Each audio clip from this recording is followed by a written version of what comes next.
Olá! Olha eu aqui em mais uma aula que nós preparamos para você com muito carinho. Então vamos ficar e vamos participar. Hoje nós vamos falar sobre o tema, qual é o tema geral? Viajando pela Bíblia. E hoje o tema da nossa lição vai ser tempo de mudar. Mudar é sempre tempo de mudar, não é mesmo? A gente nunca pode permanecer do jeito que nós estávamos antes, errado, triste. Tem sempre um tempo que a gente pode mudar as atitudes, mudar nosso jeito de pensar. Não significa deixar de ser você, mas a gente pode mudar um pouquinho, não é mesmo? Então, antes de tudo isso, vamos orar agora, vamos chamar o papai, a mamãe, vamos ficar bem quietinhos e vamos falar com o nosso Deus, tá bom? Vamos lá, vamos fechar os olhos? Querido Deus e amado Pai, mais uma vez nós te agradecemos por esse momento da Tua Palavra, Deus. Obrigado porque o Senhor não desiste de nós e o Senhor sempre está pronto, ó Deus, a nos ensinar e falar aos nossos corações. Nos ajude, ó Deus, naquilo que nós precisamos mudar, para que assim, ó Deus, nós possamos Te adorar, glorificar o Teu nome através das nossas atitudes, ó Deus. Em nome do nosso Senhor Jesus Cristo, amém. Nossa lição de hoje, tempo de mudar. Há sempre tempo de mudar, não é mesmo? E falando em mudança, vocês já observaram uma coisa? Quem ainda não sabe disso, pode ficar sabendo agora, não é mesmo? Que a borboleta, antes de ser borboleta, ela não é borboleta.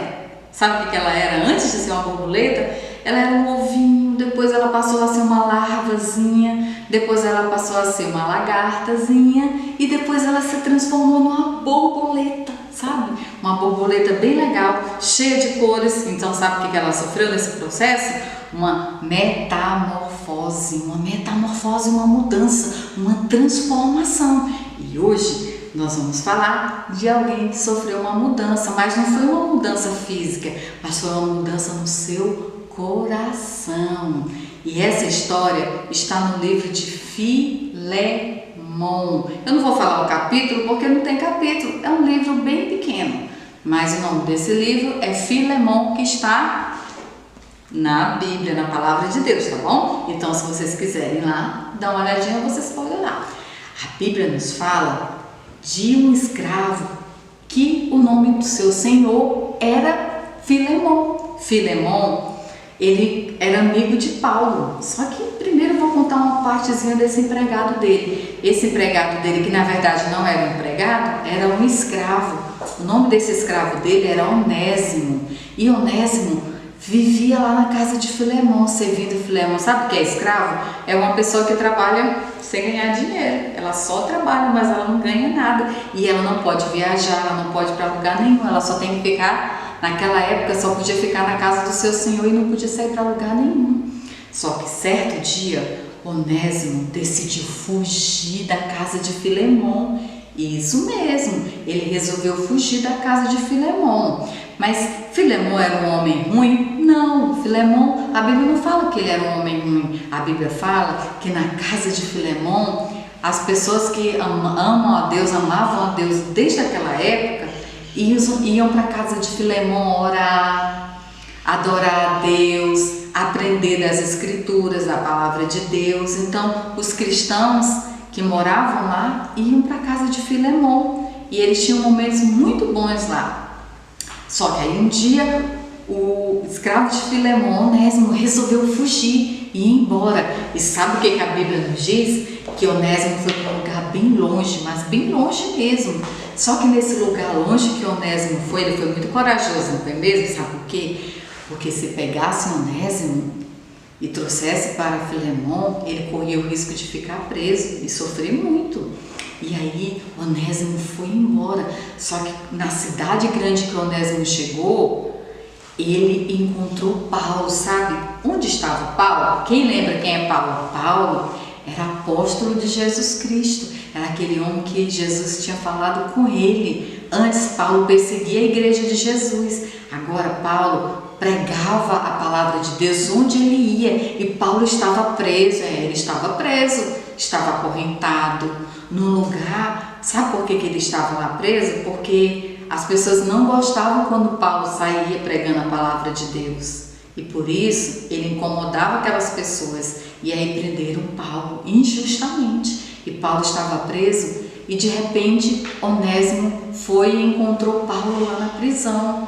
E quando Paulo viu Onésimo, Paulo chamou Onésimo e começou a conversar com ele. E começou a falar de Deus para ele, do cuidado de Deus, do sacrifício que Jesus Cristo tinha feito na cruz, que ele estava tendo a oportunidade de mudar, de se arrepender dos seus pecados. Onésimo lembrava também de Paulo, porque Paulo era amigo de Filemon e já tinha ido na casa de Filemon também, Paulo, então eles se conheciam.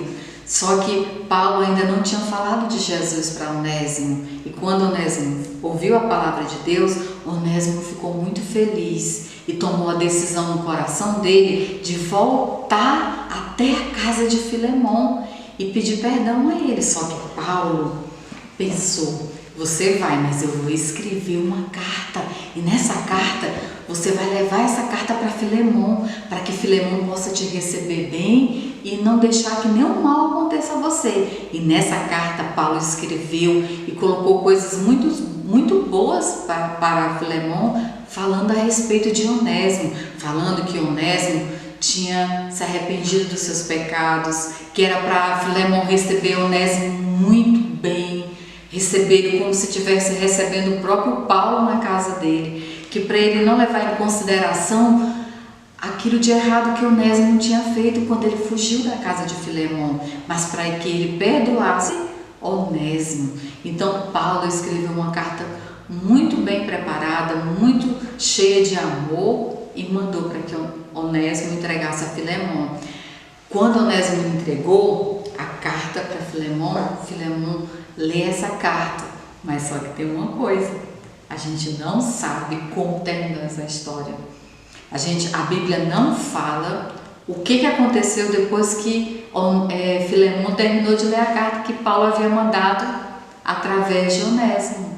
Mas sabe o que eu acho? Eu acho que na Bíblia não está dizendo isso. Eu acho que Filemon com certeza deve ter perdoado Onésimo, deve ter recebido ele de volta na casa dele e quem sabe até ter tirado ele da condição de escravo e ter deixado ele ser uma pessoa livre. Eu acredito que pode ter sido isso, tá bom? Mas se você quiser dar uma olhada na sua Bíblia depois e verificar, você pode ir lá no livro de Filemon, tá bom? Mas a Bíblia fala só até isso. Então, houve uma transformação na vida de Onésimo. Depois que Paulo falou de Jesus para ele, depois que ele se arrependeu dos seus pecados e que ele viu que ele ainda tinha muito tempo de viver uma vida diferente que agradasse a Deus, ele teve coragem de voltar lá para Filemon, que era o dono dele, que era o senhor dele, onde ele vivia como escravo, e levar essa carta. Olha que transformação que Onésimo sofreu na vida dele. Olha que grande transformação, e essa transformação Deus fez no coração de Onésimo.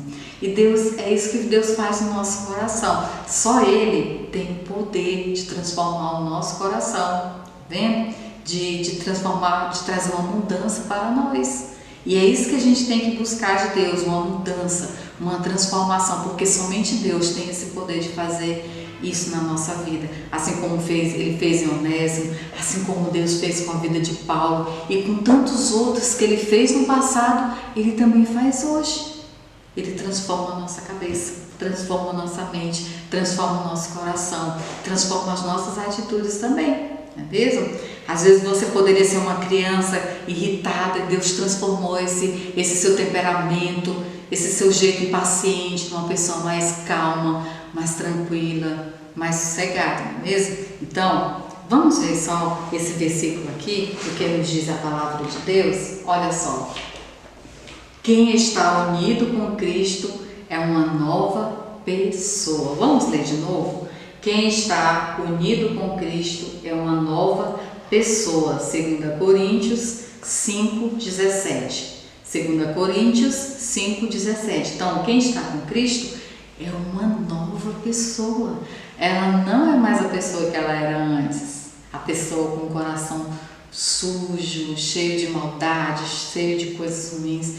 mas ela passa a ser uma nova pessoa, uma pessoa que deseja ser mais grata a Deus, uma pessoa que entende que é tempo de mudar, uma pessoa que ouve mais a voz de Deus, que procura mais agradar a Deus. Então, é tempo de mudar. Não esqueçam disso. E só quem faz essa transformação no nosso coração é o nosso Deus. Vamos fechar os olhos agora e agradecer a Deus por esse momento? Vamos? Querido Deus, amado Pai, nós te louvamos porque o Senhor não desiste de nós e o Senhor sempre nos mostra que o Senhor sempre está falando no nosso coração por meio da Tua palavra, que é tempo, ó Deus, de mudarmos, é tempo de sermos pessoas melhores, pessoas que te agradam, pessoas que fazem a Tua vontade, ó Deus. Obrigado, Deus, porque o Senhor nos ensina, obrigado porque o Senhor nos direciona sempre, ó Deus, a fazermos aquilo que agrada ao Senhor. Deus, muito obrigada, nós te agradecemos imensamente, ó Deus, por Jesus Cristo, por tudo aquilo que Ele fez na cruz, por cada um de nós, ó Deus. Nos ajude, ó Deus, a vivermos em novidade de vida todos os dias, Pai. Em nome do nosso Senhor Jesus Cristo. Amém. E olha só, não esqueça, vão aqui na descrição do vídeo, ver a nossa atividade. Quem ainda não está inscrito no canal, se inscreva no canal, toque o sininho para receber nossa notificação, tá bom? Um beijo grande, fique com Deus e tchau, tchau.